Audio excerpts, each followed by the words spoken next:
যুবক ভাই, কি বললে রসুলের সুন্নতের মোহাব্বত তোর মধ্যে আসবে?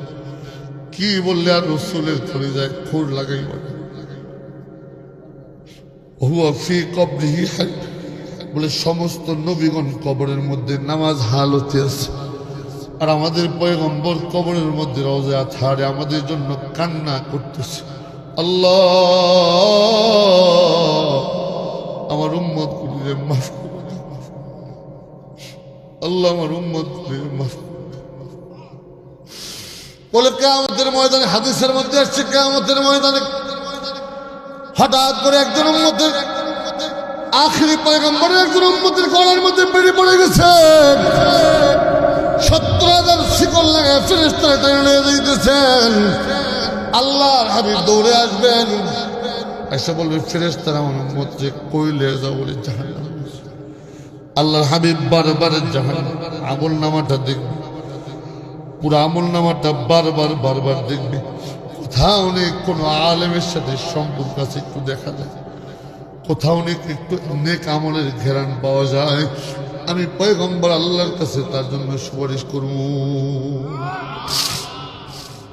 কোন আমল দেখবে না, রাসূল আরবি দাঁড়ায় দাঁড়ায় বাচ্চাদের মতো পাগলের মতো কান্দে।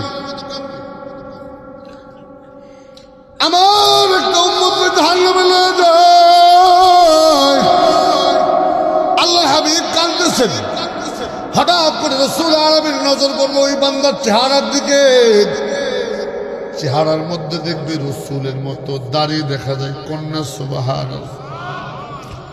আল্লাহর পয়গম্বর ডাক দিবে, আল্লাহ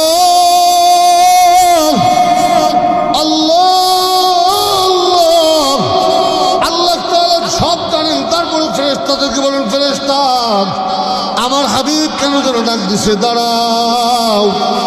ফেরেশতারা দাঁড়াবে, আল্লাহ তাআলা বলবে আমার হাবিব কেন ডাক দিলেন? বলে আল্লাহ তুমি আমার গুণগুলো, আমার সিরত যেমন মোহাব্বত করো, আল্লাহ আমার সুরতকেও তো তুমি মোহাব্বত করো। আল্লাহ আমার সিরত যেমন মোহাব্বত করো, আমার সুরতটারে মোহাব্বত করো। আল্লাহ তাআলা বলে আমার হাবিব আপনার সুরতকে আমি বড় মোহাব্বত করি। কন্যা সুবহানাল্লাহ। আল্লাহর হাবিব ডাক দিয়ে বলবে, আল্লাহ তোমার বান্দাকে জাহান্নামে জ্বালাইবা, জ্বালাও। তোমার বান্দার কোনো আমল নাই যে তোমার বান্দার জন্য আমি সুপারিশ করব। ও মালিক তোমার বান্দারে জাহান্নামে দিবা দাও, তোমার বান্দার শরীরটারে জাহান্নামে জ্বালাইবা, জ্বালাও। আই মালিক তোমার বান্দার চেহারার মধ্যে আমি নবীর মতো দাড়ি দেখা যায়। আর জোরে কন্যা সুবহানাল্লাহ।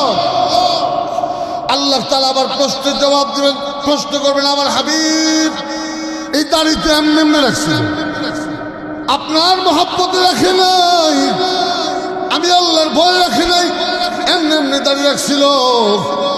আল্লাহর হাবিব ডাক দিয়ে বলবে, আল্লাহ আমার মতো তো, আল্লাহ আমার মতো দেখতে দেখা যেত।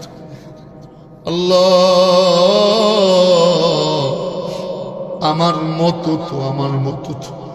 আল্লাহ তোমার বান্দারে জাহান্নামে জ্বালাইবে, দাড়ি যেন না জ্বলে। আল্লাহ তাআলা বলবে কেমনে সম্ভব? আল্লাহ তা তো জানি না। আল্লাহ তাআলা বলবে আমার হাবিব আপনি কি চান? আল্লাহ তাআলার হাবিব সাথে সাথে আঁচল বিছিয়ে দেবে, হাত দিতে বিছিয়ে দিবে। আল্লাহ আমি চাই তোমার এই বান্দারে আমার কোলে তুলে দাও। আল্লাহ আমি চাই তোমার এই বান্দারে আমার কোলে তুলে দাও, আমার হাতে ছেড়ে দাও, আমি এই বান্দারে নিয়ে জান্নাতে যাবে। আল্লাহ তাআলা বলে ফেরেশতা আমি ওয়াদা করছিলাম আমার বন্ধু যারে যারে চাইবে আমি তারে তারে মাফ করে দেব।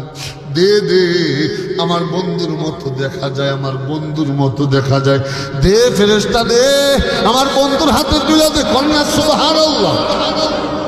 আমার বন্ধুর হাতে তুলে দে, আমার বন্ধু যেই জান্নাতে মনে চায় ওই জান্নাতে চলে যায়। আরে দোস্ত